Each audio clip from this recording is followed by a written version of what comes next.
Baik, terima kasih bagi anda yang terus dengarkan Sabah FM. Bagus bah. Jadi istimewa kita bawakan pada hari ini seperti mana yang Kak B telah pun bawakan pada anda. Temu Bual eksklusif bersama dengan Yang Amat Berhormat Ketua Menteri Sabah untuk kita bertanya berkenaan dengan ialah pembangunan dan juga di bawah konsep Sabah Maju Jaya itu sendiri. Jadi bersama dengan kita pada waktu ini iaitu Yang Amat Berhormat Datuk Seri Panglima Haji G bin Haji Noor yang bersama-sama dengan kita di Konti Sabah FM. Apa khabar Datuk Seri? Terima kasih kerana bersama kami di Sabah FM. Ini pertama kali bersama dengan Datuk Seri di Konti Sabah FM pada pagi ini. Jadi ini merupakan satu peluang dan juga kesempatan bagi kami lah, dan cukup berbangga juga sebab Datuk Seri meluangkan masa bersama kami di RTM untuk hari ini. Sebab kita juga ingin membawakan pada pendengar kita di Sabah FM, Datuk Seri berkenaan dengan ialah sepanjang di bawah pentadbiran Datuk Seri sendiri. Kalau kita imbas kembali pada 29 September lepas, genap 4 tahun Datuk Seri memegang jawatan sebagai Ketua Menteri, dan banyak pembangunan, perubahan dan juga ke arah pembangunan di bawah di negeri Sabah ini. Jadi kalau kita lihat berkenaan dengan slogan ataupun hala tuju Sabah Maju Jaya yang kalau kita teliti memang sudah lama di jawatan negeri Sabah dan diangkat sebagai slogan ataupun bagi pembangunan Sabah Maju Jaya 2021 hingga 2025. Kita boleh kongsikan Datuk Seri kepada pendengar kita khususnya rakyat di Sabah ini, bagaimana plan ini ataupun hala tuju ini dapat membantu pemulihan selepas COVID-19 dan juga peningkatan ekonomi di negeri Sabah, Datuk Seri. Ya, apabila saya mengambil alih kerajaan dalam keadaan yang amat mencabar dan sukar, pada waktu itu kita menghadapi dua suasana yang agak mencabar sekali. Satu, kita berhadapan dengan pandemik COVID-19. Ya. Saya sendiri selepas 1 minggu mengangkat sumpah sebagai Ketua Menteri, saya dimasukkan ke hospital. Saya berada di hospital 2 minggu, tahap 4, dan memang cukup mencabar. Keduanya kita berhadapan dengan suasana politik yang tidak berapa stabil, sama ada di peringkat persekutuan ataupun di peringkat negeri pada waktu itu. Di peringkat persekutuan, beberapa Perdana Menteri bertukar dalam masa yang begitu singkat. Jadi dalam mengambil alih tanggungjawab ini, amanah yang cukup berat ini, pada waktu itu kita tidak bebas. Ekonomi kita turun, merudum. Di mana premis-premis perniagaan ditutup, hotel ditutup, pergerakan kita tidak boleh berjalan sesuka hati kita, pelancong pun tidak boleh datang. Bayangkan, pada waktu itu ekonomi berada dalam tahap yang negatif. Itulah masa saya menjadi Ketua Menteri. Jadi dalam suasana yang demikian, saya kena memikirkan sesuatu untuk memulihkan ekonomi kita selepas pandemik. Jadi dalam berfikir, saya terfikir untuk memberi fokus kepada 3 sektor untuk memulih ekonomi selepas COVID, iaitu sektor perindustrian, pertanian dan pelancong. Pada waktu itu boleh dikatakan tidak ada pergerakan langsung. Jadi ini sektor ketiga-tiganya yang boleh memulihkan ekonomi kita semula. Jadi dalam pada itu saya terfikir, apakah cogan kata slogan yang kita pakai. Saya semaklah semua negeri-negeri di Semenanjung, di Sarawak, contohnya Sarawak maju dan makmur. Sabah tidak ada. Sedangkan kita ada satu cogan kata di jawatan negeri kita sejak sekian lama, Sabah Maju Jaya. Jadi saya terfikir waktu itu untuk memertabatkan, memperkasakan cogan kata ini yang sudah berpuluh tahun di sana, tidak digunakan. Dia sebagai satu tulisan saja. Jadi waktu itu saya cuma terfikir untuk menggunakan cogan kata itu untuk memberi semangat kepada orang kita supaya suka maju, ingin maju. Dan kedua, supaya dia orang juga turut serta menyumbang untuk membangunkan negeri daerah. Jadi kita pakailah Sabah Maju Jaya, singkatannya SMJ. Mhm. S itu sektor pertanian, industri dan pelancongan. Mhm. M itu modal insan dan kesejahteraan rakyat. Mhm. Manakala J itu jaringan infra dan juga pelestarian hijau. Dia merangkumi semua. Jadi kita pakailah SMJ, Iya. Sabah Maju Jaya. Mhm. Di sanalah bermulanya kita memikirkan kita mesti mempunyai satu landasan halat tuju yang jelas supaya rakyat tahu apa yang kita mau lakukan, supaya pegawai kerajaan, jabatan kerajaan tahu arah mana negeri ini kita bawa. Jadi jelas pegawai kerajaan tahu, oh ini pula keutamaan kerajaan. Ya. Dan dari sana dia merangkap kementerian-kementerian, jabatan-jabatan untuk memenuhi, mencapai aspirasi Sabah Maju Jaya ini. Ya. Jadi itu di sebaliklah bagaimana Datuk Seri berkongsi tadi, pemilihan SMJ Hala 7 Sabah Maju Jaya dengan singkatan SMJ itu pun ada perincian tertentu bertepatan dengan Sabah Maju Jaya. Tapi kalau kita menyentuh berkenaan dengan jaringan infrastruktur Datuk Seri, ini juga antara perkara yang terus diberikan keutamaan oleh kerajaan negeri. Jaringan infrastruktur seperti jalan raya, bekalan air dan elektrik yang menjadi kemudahan asas, keperluan utama, tidak kisah di bandar dan juga di luar bandar, dan ini antara isu yang seringkali diperdebatkan dalam kalangan masyarakat, dalam kalangan ialah mereka juga yang mempunyai tanggungjawab tertentu. Jadi dalam kerajaan negeri memastikan perkara ini terus diberikan perhatian, keutamaan agar dapat diselesaikan secepat mungkin. Ya, ini kemudahan yang paling asas yang diperlukan oleh setiap rakyat. Air, elektrik, dan juga jalan raya yang baik. Itu kita masukkan dalam halat tuju kita. Kita bagi itu tumpuan yang utama. Kalau ini tidak ada, maknanya kehidupan rakyat kita dalam merdekanya negara kita ini tidak sempurna atau tidak lengkap. Mereka mesti dibela dan kita kena bagi kemudahan-kemudahan asas, paling asas ini kepada mereka. Iya. Inilah yang kita panggil jaringan infrastruktur. Jadi dalam isu ini kita mempunyai perancangan yang jelas. Kita tahu isu ini bukan baru, ianya lama sudah. Kita tidak cukup air untuk rakyat kita di luar bandar, di mana-mana di bandar ada saja masalah. Jalan raya dan juga elektrik. Jadi kerajaan mempunyai perancangan khusus untuk menangani isu-isu ini. Ditambah lagi dengan bantuan daripada kerajaan persekutuan untuk kita membina jaringan jalan-jalan raya di kampung-kampung, di daerah, di desa, apalagi di bandar. Begitu juga masalah air. Sekarang ini saya sudah nyatakan tadi bahwa kita telah melakukan pembinaan,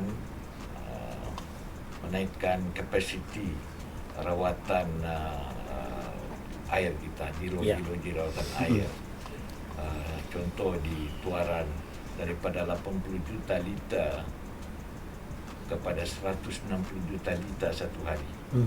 Loji Telibong 2 itu sudah siap dan ianya akan memberi kemudahan untuk bandaraya Kota Kinabalu, terutama di bahagian utara Kota Kinabalu, sehingga UMS sudah siap. Sekarang ini pipe-nya sedang dibina daripada loji itu ke Kota Kinabalu dan dijangka siap pada sebelum pertengahan tahun depan. Jadi kalau siap ini maknanya kita dapat mengatasi masalah air ini di sebelah utara. Di sebelah selatan kita sudah bina loji air di Kogopon, Papar, dengan peruntukan 385 juta untuk tingkatkan kepada 80 juta liter satu hari.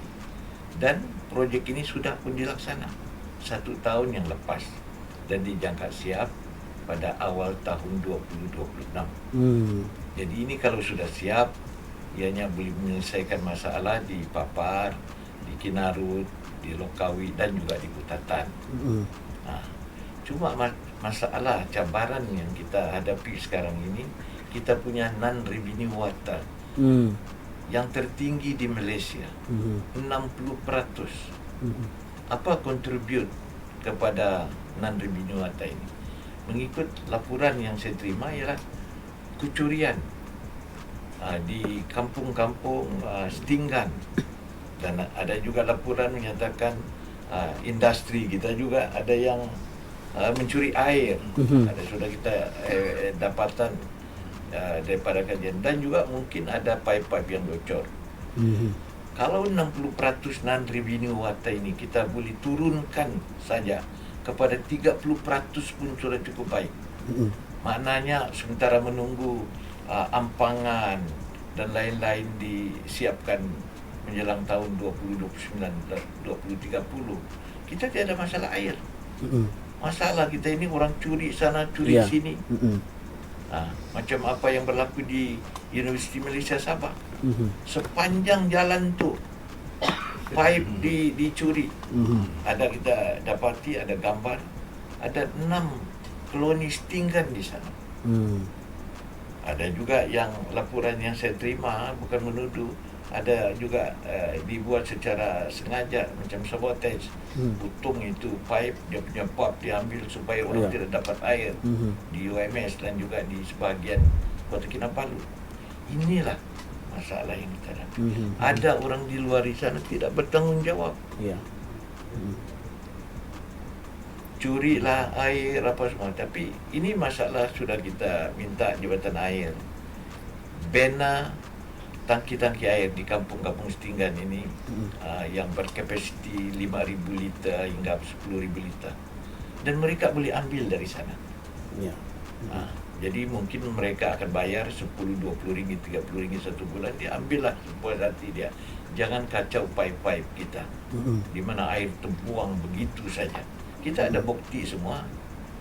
Jadi ini yang jadi cabaran kepada kita. Dan juga orang bilang yang tenaga elektrik ini bukan ada masalah. Apabila dasar masyarakat pelabur ini kita laksanakan, pelabur ini keperluan dia orang yang mendadak tinggi, keperluan elektrik ini. Jadi kapasiti kita, margin kita tidak cukup. Kalau pelabur ini tiada macam sebelum-belum ini, kita tidak ada masalah elektrik.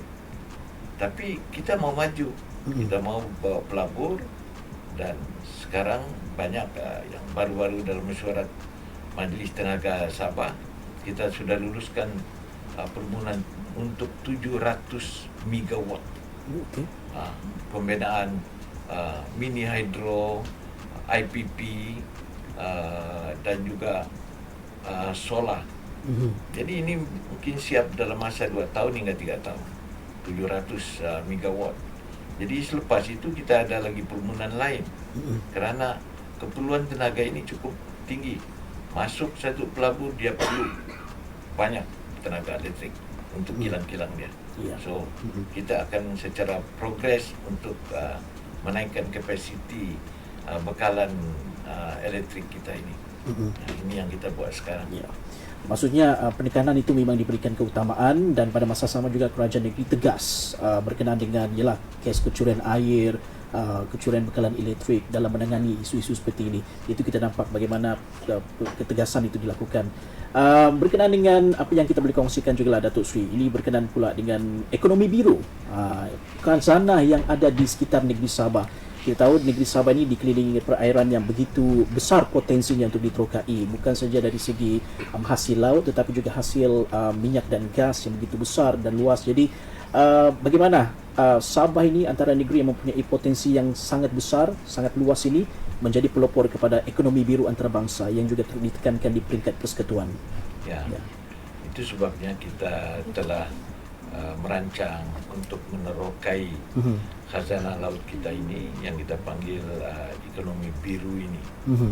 Kerana kita dikelilingi oleh 3 lautan, Cina Selatan, Sulu dan Selibis. Ya. Jadi kenapa tidak kita terokai potensi ini? Jadi saya dipahamkan oleh pihak konsultan kita dan juga daripada penyelidikan cukup besar, bukan saja menerokai marine life ini yang ikan dan sebagainya, tetapi juga industri yang lain termasuk tenaga pulih baharu terdapat di perairan Sabah ini. Jadi kalau ini dapat kita jayakan di masa akan datang, maka kita akan memperolehi banyak manfaat dari segi ekonomi, peluang pekerjaan, pendapatan negeri dan sebagainya. Jadi ini adalah satu sumber baru sebagai tambahan kepada sumber alam kita yang sudah sedia ada. Selain daripada itu juga saya ada memikirkan, kita telah tubuhkan satu unit agensi kerajaan yang kita panggil Sabah Mineral Management untuk menerokai sumber galian kita. Kerana di Sabah ini, kalau ikut laporan daripada Jabatan Mineral dan Geosains, banyak sumber alam kita yang boleh mendatangkan hasil. Kita ada emas, kita ada arang batu, kita ada nikel, kita ada REE dan banyak lagi. Jadi ini pun kita sudah benarkan beberapa syarikat untuk menerokai ini, dan kalau ada kita akan bagi mereka kebenaran atau lesen melumbung. Tujuannya untuk kita dapat banyak hasil, dan hasil itu kita akan kembalikan kepada rakyat untuk kemudahan dia. Jadi itu bagaimana peluang yang dilihat oleh kerajaan negeri. Baik Datuk Seri, kita bertanya soalan yang lebih serius tadi, tapi kita ingin beralih sekejap ke arah yang lebih santai, boleh Datuk Seri? Sebab memandangkan kita di radio ni berkait rapat dengan lagu, dengan hiburan. Kita ingin bertanya kepada Datuk Seri lah, kalau disebut berkenaan dengan artis ataupun penyanyi tempatan lah di Malaysia ni, Datuk Seri lebih penyanyi yang zaman bila, ataupun mungkin ada nama penyanyi yang diminati? Saya ini orang lama, saya sudah lagu lama itu saja. Antaranya apa? Saya minat artis-artis tempatan ini semuanya lah. Okey. Saya tidak ada yang penghususan yang kita minat. Jadi saya minat semua. Saya minat yang penting dia orang pandai menyanyi. Ya, itu saya punya kalau dari luar negara, Datuk Seri, penyanyi dari luar negara? Ya, ramailah. Oh, ramai ya. Di peringkat nasional adalah penyanyi-penyanyi lama yang kita minat, termasuk penyanyi macam Siti Nurhaliza pun. Oh, Datuk Siti. Kita minat, Datuk Siti. Dan lain-lain lagi lah. Okey. Ramai lagi yang lain. So, kalau Datuk Seri bilang tadi lagu-lagu lama ni, Jamal Abdillah. Datuk Jamal Abdillah. Jamal ada program saya di kawasan saya, selalu panggil dia. Oh, Isya okey. Umar. Di kawasan saya lah ini. Anu lah. Jadi boleh tahu sudah ni, kalau ada acara mungkin kita boleh jemput artis-artis ni untuk persembahkan daripada Datuk Seri. Okey. Akhir sekali lah Datuk Seri, ini juga merupakan kesempatan kita untuk melihat bagaimana Datuk Seri ingin melihat pembangunan yang ada di negeri Sabah ini untuk 5 ke 10 tahun akan datang. Kalau SMJ 2021 hingga 2025 yang bakal berakhir tahun depan, tapi sudah pastinya Datuk Seri ingin melihat pembangunan ini akan berterusan untuk 5 ke 10 tahun akan datang. Bagaimana? Kalau sekiranya kita diberi lagi kepercayaan dan mandat oleh rakyat, salah 7 SMJ ini kita akan lanjutkan. Yang pertama ini ialah SMJ 1.0 sampai tahun 25. Dan selepas itu kalau kita diberi mandat, kita akan lanjutkan dengan SMJ 2.0. Kerana apa yang kita rancang sekarang ini, dia akan berlanjutan untuk dilaksanakan pada penggal seterusnya. Sekurang-kurangnya dalam 2 penggal, hasil itu boleh kita nampak banyak, termasuklah dulu ekonomi, termasuk macam-macam itu. Jadi ini jangka masa panjang sedikit lah. Jadi itulah harapan kita kepada rakyat, sebagai yang diberi mandat oleh rakyat, kita jalankan amanah sebaik mungkin.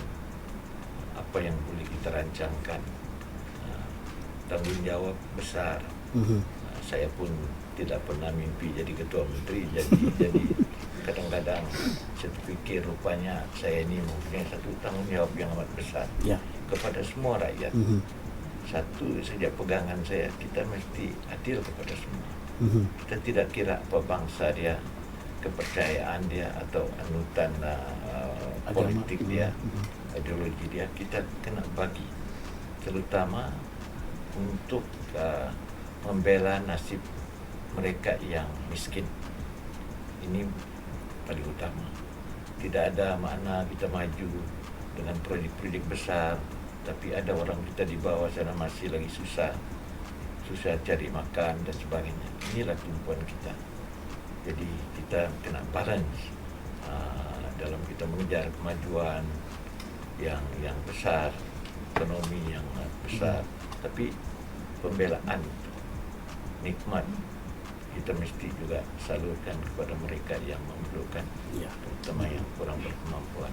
Ya, itu yang terus menjadi keutamaan di bawah pentadbiran dan juga pimpinan Datuk Seri di Kerajaan Negeri Sabah. Apapun, terima kasih kita ucapkan pada Yang Amat Berhormat Datuk Seri kerana bersama kami di Konti Sabah FM, dan kita harapkan agar pada akan datang ini ialah Datuk Seri diberikan kesihatan yang baik untuk bersama-sama memimpin Kerajaan Negeri bersama dengan kabinet yang lain juga agar membawa pembangunan dan juga meneruskan lagi legasi Hala Tuju Sabah Maju Jaya untuk tahun yang mendatang ini. Terima kasih kita ucapkan kepada Yang Amat Berhormat kerana bersama kami di RTM dan juga di Sabah FM pada waktu ini. Dan bagi anda yang mendengarkan kami, mungkin kalau terlepas jangan risau, anda boleh saksikan kami semula di laman Facebook Sabah FM untuk melihat bagaimana temu bual yang kita laksanakan ataupun bersama dengan Yang Berhormat Datuk Seri Panglima Haji J bin Haji ini. Terus bersama kami di Sabah FM Agusbah.